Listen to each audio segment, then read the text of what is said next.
Hello students, how are you? कैसे हो आप? ठीक पर्चू खुश पर्चू।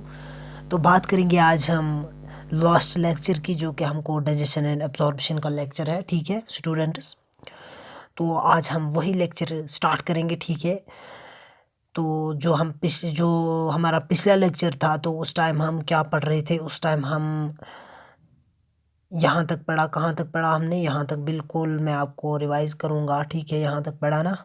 ठीक है स्टूडेंट्स, तो आज हम पढ़ेंगे एब्जॉर्प्शन ऑफ डाइजेस्टेड प्रोडक्ट्स। ठीक है, तो जो कि आपको पता है कि डाइजेशन जो होती है, absorption is process by which the end product of digestion passes through the intestinal mucus and transported into the बुलर और बुलर। जो कि आप एब्जॉर्बिशन कहाँ होती है? ठीक है, वो बुलर में जाती है, लिफ में जाते हैं। ठीक है, वो लास्ट फेज होता है। ठीक है, डाइजेशन जब एब्जॉर्बिशन इज लास्ट फेज। ठीक है, जो कि ये डाइजेशन होती है, ये कैसी होती है? ये कैसे कैसे होते हैं? It is carried out passive, active और फैसिलिटेटेड ट्रांसपोर्ट मैकेनिज्म्स। तो आपको पता होगा पैसिव क्या होता है? Down hill. ठीक है, तो अगर हम एक्टिव की बात करेंगे, उसको कहते हैं हम अपहिल। तो फैसिलिटेटेड ट्रांसपोर्ट वैसे ही सेम, थोड़ा वहाँ पे कौन मैकेनिकल कैरियर्स प्रोटीन्स लगते हैं कि वहाँ पे same it is passive, it is just like passive. तो अगर हम बात करेंगे आप स्मॉल अमाउंट्स ऑफ मोनोसेकेराइड्स की, जो मोनोसेकेराइड्स होते हैं, मोनोसेकेराइड्स होते हैं like glucose, amino acid and some electrolytes like chloride ions are generally absorbed by simple diffusion. ठीक है स्टूडेंट्स, बिल्कुल नीट का क्वेश्चन है। बिल्कुल यहाँ पे आपको मैं हाईलाइट करूँगा ये क्वेश्चन। ठीक है, अब जो कि सिंपल डिफ्यूजन से कौन कौन होता है? Monosaccharides like glucose, amino acids, some electrolytes like chloride ions और generally absorb by simple diffusion से। ठीक है, कौन कौन होता है? Glucose, amino acids, electrolyte ions. ठीक है, chlorides ions and generally absorbed कैसे होते हैं? सिंपल डिफ्यूजन से। ठीक है, जो पसेज होते हैं, the possesses of these substance into the blood depends on the concentration पे डिपेंड करता है। जब ये हमारी ब्लड में जाता है, depends upon the concentration gradient, उसकी क्या स्पीड, कंसंट्रेशन ग्रेडियंट किसको कहेंगे हम? ठीक है, वो हम आगे पढ़ेंगे। However the some substances like, जो कि फ्रैक्टोज होते हैं, and some amino acids are absorbed with the help of carrier ions like sodium. ठीक है, अब जो फैक्टोज एंड अमीनो एसिड्स वो वो डाइजेस्ट होते हैं with the help of carrier ions. For example, कौन लगता है उसमें carrier ion? That is Na positive. ठीक है, बिल्कुल, जो कि this mechanism is called a facilitated transport. ठीक है, उसको हम कहेंगे फैसिलिटेटेड ट्रांसपोर्ट। ठीक है, जिसमें कोई कैरियर लगता है। ठीक है, तो उसको हम क्या कहेंगे? Facilitated transport. Transport of water depends upon the osmotic gradient. Active transport occurs against the concentration gradient. ठीक है, मैंने पहले ही बताया ये अगेंस्ट होता है इसको, अगर मैंने आपको पहले ही बताया। And hence requires energy. ठीक है, जो कि एक्टिव होता है, उसमें कोई चीज़ लगते हैं। ठीक है, उसमें कोई ग्रेडियंट लगते हैं, कंसंट्रेशन ग्रेडियंट लगते हैं, तो उस किस चीज़ में एनर्जी रिक्वायर्स एनर्जी लगती है। ठीक है, किस चीज़ में? वो ट्रांसपोर्ट किसी चीज़ में करना। ठीक है, अगर हम बात करेंगे पैसों, वहाँ पे कुछ नहीं लगता है। ठीक है, अगर हम एक्टिव की, that is called uphill, that is called uphill. उसमें लगते हैं कुछ various nutrients like amino acids, monosaccharides like glucose, electrolyte, sodium. ठीक है, और एब्जॉर्ब्ड इनटू कहाँ पे? एब्जॉर्ब कहाँ होते हैं? हर कोई चीज़ वो ब्लड में होता है बाय दिस मैकेनिज्म। ठीक है, जो कि fatty acids and glycerol being, अगर हम बात करेंगे fatty acids and glycerol being insoluble, ये आपने पढ़ा होगा किसमें?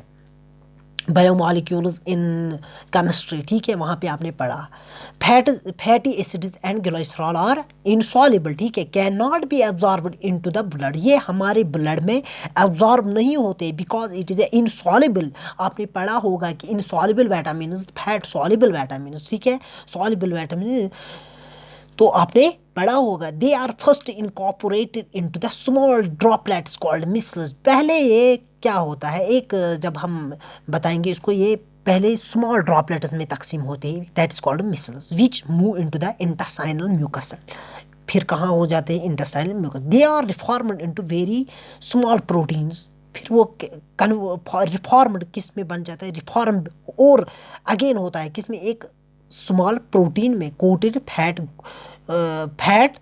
Coated fat globules called the called the chylomicrons, ठीक है, which are transported into the lymph. फिर कहाँ हो जाता है, लिफ में हो जाए, दैट इज लैक्टैक्लस, तो मैंने आपको पढ़ा या विलाई की तरफ जाते हैं, ठीक है, तो वहाँ से ही जाते हैं। दीज लिफ vessels ultimately release the absorbed substance into the blood stream. तो जो ये लिफ vessels ultimately release the absorbed substance, जो कि लिफ वेसल्स होते हैं वो अल्टीमेटली मक्सर हम बताएंगे वो रिलीज एब्जॉर्ब कुछ सबस्टेंस इनटू द कहाँ पे, ब्लड स्ट्रीम में, ठीक है, कुछ सबस्टेंस निकालते हैं, ठीक है।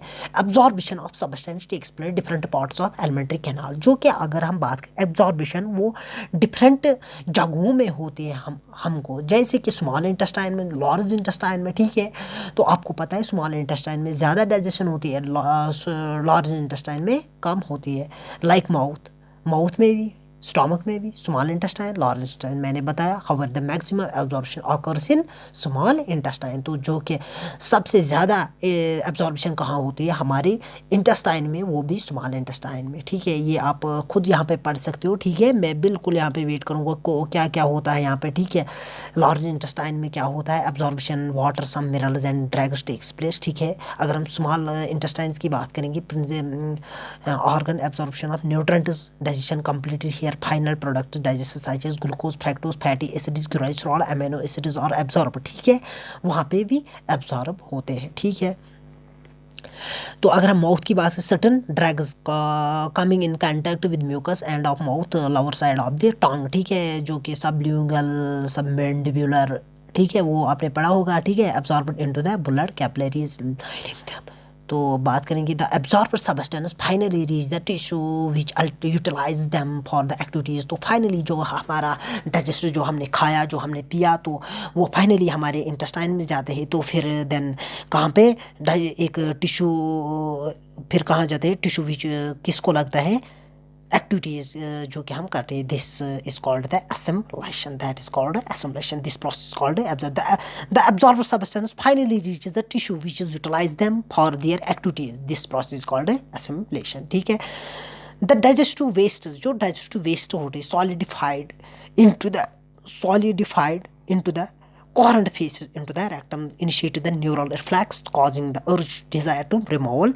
तो फिर वो रेक्टम में जाता है, ठीक है, जो वेस्ट होता है, तो फिर हमको एक सेंट्रल नर्वस सिस्टम से एक रिफ्लेक्स आती है, तो हमको रिमूवल वो करते हैं, ठीक है। The ejection of feces to outside through the opening defecation, that is, अगर हम बात करें कि उसको हम क्या कहते हैं, defecation is a voluntary process, that is वो अगर हम किसी एग्ज़ाम में आएंगे तो डेफिकेशन प्रोसेस क्या होती है, बिल्कुल वो वॉलंटरी प्रोसेस होती है। एक होता है वॉलंटरी, एक होता है इनवॉलंटरी, ठीक है। अगर हम हाथ से उठाएंगे कुछ, that is called what is, तो आप कमेंट बॉक्स में ये बताओगे व्हाट इज़ दिस, ठीक है। अगर हम कुछ हाथ से उठाएंगे तो दैट इज़ व्हाट, वो रिफ्लेक्स, वो वॉलंटरी एक्शन है या इनवॉलंटरी, ठीक है। And it is carried out by mass peristaltic movement, ठीक है। तो अब हम बताएंगे डाइजेशन और digestive system, disorders of digestive system, disorders of digestive system, ठीक है।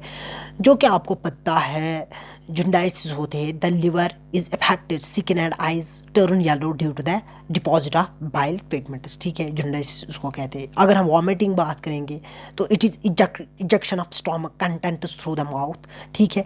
हमको एक जब हम खाएंगे कुछ तो वो वापस आज बैक होता है, this reflex action is control by vomit centre is the medulla, that is called. अगर हम जब हम गाड़ी में चलते हैं तो बिकॉज जब हम गाड़ी में चलते हैं, ठीक है, तो हमको क्या होता है, एक्चुअली वहाँ पे एक वाइब्रेशन होती है वॉमिट सेंटर को, ठीक है, तो इसलिए हमको वॉमिटिंग भी वहाँ गाड़ी में होती है, ठीक है, ठीक है। तो डायरिया की बात करेंगे तो डायरिया की ये जो बात है कि हमको इंक्रीज होता है लिक्विडिटी इन किसको फीसिस को, that this is known as, तो फिर वो कन्वर्ट होते हैं डायरिया में, ठीक है। It reduce absorption of food, ठीक है। अगर कॉन्स्टिपेशन की बात करें the feces are retained with the rectum as the bowel movements occur irregularly. ठीक है, अगर हमको कॉन्स्टिपेशन होती है, ठीक है, तो ये कहाँ पे होती है, retained within rectum, rectum में three as the bowel movement, तो फिर क्या हो, इरेगुलर होती है हमारी ये कॉन्स्टिपेशन से हमको इरेगुलर मूवमेंट्स होते हैं। ठीक है, बाउल मूवमेंट्स ऑकर इरेगुलर। ठीक है, इंडाइजेशन, इंडाइजेशन क्या होती है, in this condition food is not properly digest leading a feeling of fulfilness. ठीक है, the cause of indigestion or indicate enzyme secretion and anxiety food poisoning occurs eating and कैसे indigestion होती है, जब हम स्पाइसी चीज़ जैसे कि लेज खाते हैं, कुरकुरे खाते हैं, जैसे आजकल के जंक फूड्स है, उससे भी इंडाइजेशन हो सकती है। ठीक है students, thank you students, keep supporting me and बिल्कुल हमने आज लेसन ख़त्म किया। ठीक है, तो हम इसके लिए मैं आपको एक क्वेश्चन बैंक भी दूंगा। ठीक है, तो मैं दूसरे लेक्चर में वो अपलोड करूंगा या अलग ही कुछ क्वेश्चन उठाऊंगा, वो सॉल्व करूंगा। ठीक है, बिल्कुल, अगर नीट के पेपर उसमें कुछ क्वेश्चन हाँ इसमें आते हैं तो उसमें भी हम वो सॉल्व करेंगे। ठीक है, thank you students, keep supporting me, subscribe my YouTube channel.